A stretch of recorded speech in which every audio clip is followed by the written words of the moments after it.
Well, in national news, the Biden administration says it's in touch with freight railroads and their unions, using them to come to a deal and prevent a strike by some 115,000 workers. A deadline to resolve a contract dispute is set for Friday. The head of the U.S. Chamber of Commerce said a national rail strike would be an economic disaster, estimating a work stoppage could cost the U.S. economy up to $2 billion a day. And a major setback for the Blue Origin space program. The rocket crashed to Earth after its launch yesterday in West Texas. The capsule, with no one aboard, was carrying 36 science experiments to the edge of space. It malfunctioned about a minute into its climb. Now the FAA has grounded Blue Origin's rockets until an investigation is completed. The rocket was able to land safely thanks to a key safety feature installed in the center of its capsule.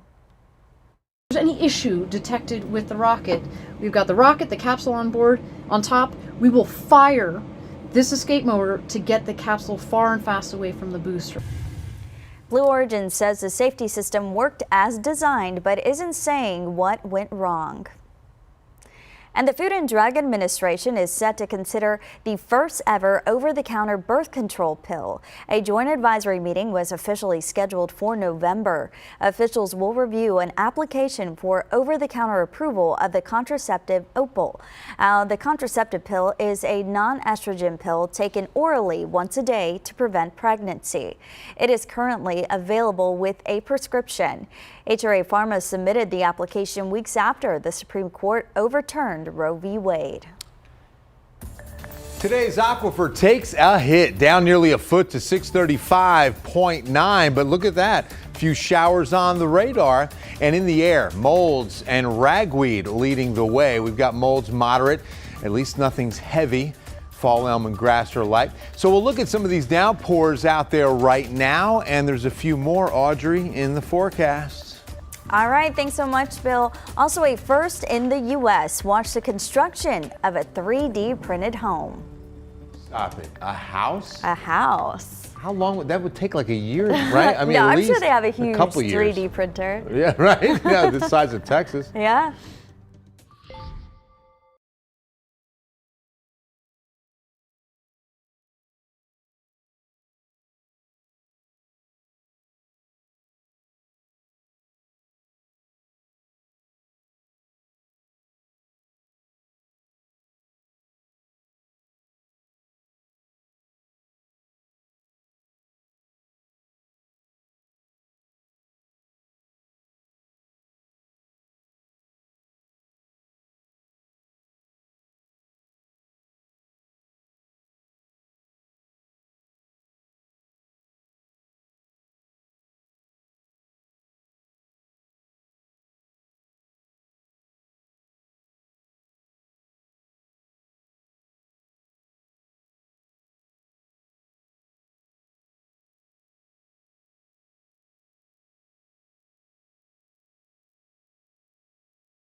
Americans are taking the good with the bad. Government data out today shows the rate of inflation eased slightly in August compared to July, but prices are still at all-time highs, especially for everyday needs like food and shelter. Elise Preston breaks it down.